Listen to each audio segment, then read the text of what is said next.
Seorang dokter mahasiswa program pendidikan dokter spesialis PPDS yang sedang bertugas di RSUD Tengku Rafian ditemukan tewas di semak belukar di samping RSUD Kabupaten Siak Riau.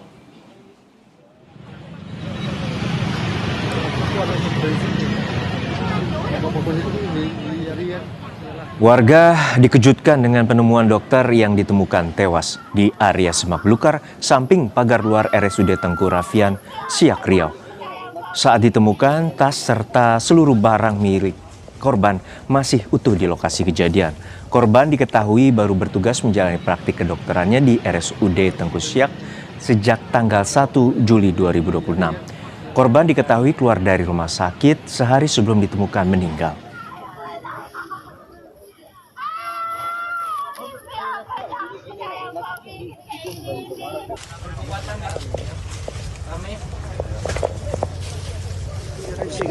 Ini dia baru dievakuasi, ya, baru dievakuasi.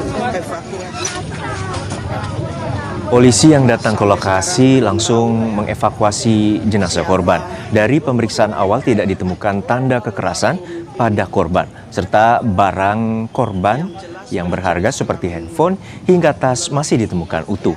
Guna memastikan penyebab kematian, jenazah korban langsung dibawa ke Rumah Sakit Bayangkara, Polda Riau untuk dilakukan otopsi. Innalillahi wa inna ilaihi raji'un. Ini dia baru dievakuasi, ya,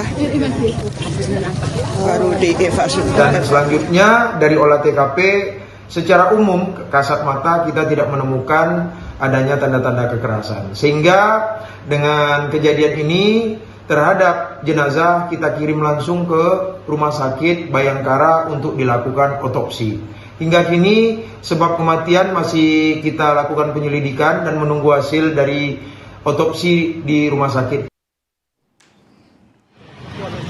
Tewasnya seorang dokter mahasiswa program pendidikan dokter spesialis atau PPDS saat bertugas di RSUD Tengku Rafian Riau mendapat perhatian dari Ikatan Dokter Indonesia (IDI). Kita bahas petang ini bersama dengan Ketua Umum Pengurus Besar Ikatan Dokter Indonesia, Pak Slamet Budiarto. Selamat petang, Pak Slamet dengan Maidop.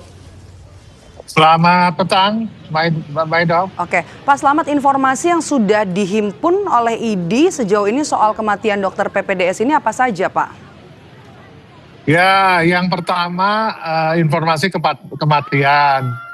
Yang kedua, beliau masih menjalani pendidikan spesialis anestesi. Yang ketiga, dari beban kerja kami melihat katanya operasi hanya 4. Jadi mungkin beban kerja tidak terlalu ya. Yang kelima adalah apakah korban ini dibunuh ataukah apa karena bunuh diri atau yang lainnya. Sehingga kita harus menunggu dari hasil forensik otopsinya. Seperti itu.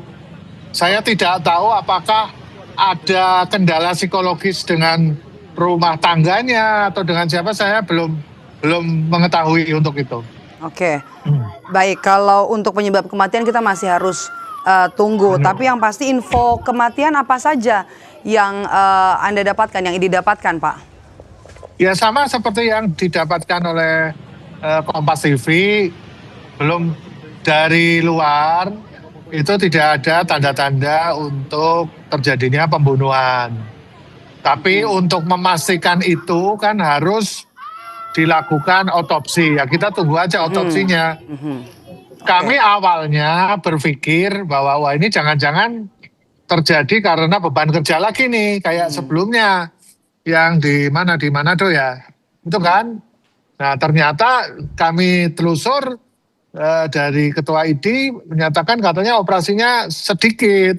Dokter anestesinya di situ banyak, lebih dari 2. Jadi saya kira mungkin ada penyebab lain, kita tunggu aja nanti dari kepolisian. Oke, tapi yang diketahui oleh IDI soal profil dokter ini sebelum meninggal, sebelum ditemukan meninggal, apa saja Pak Slamet?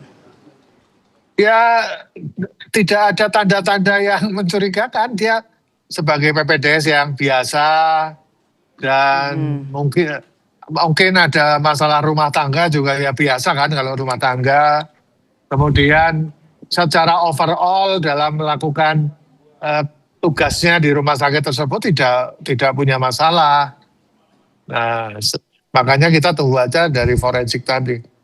Apakah sudah ada keterangan dari polisi soal penyebab kematian, dan kalau untuk soal beban kerja, apakah hanya sebatas untuk spesialis anestesi, apakah hanya menangani bertugas soal operasi saja atau ada yang lain, atau apa yang perlu didalami lagi? Nah, itu yang kami lagi dalami. Apakah operasinya sedikit tapi beban kerja mengerjakan yang lain-lain berat? Itu kita masih on proses.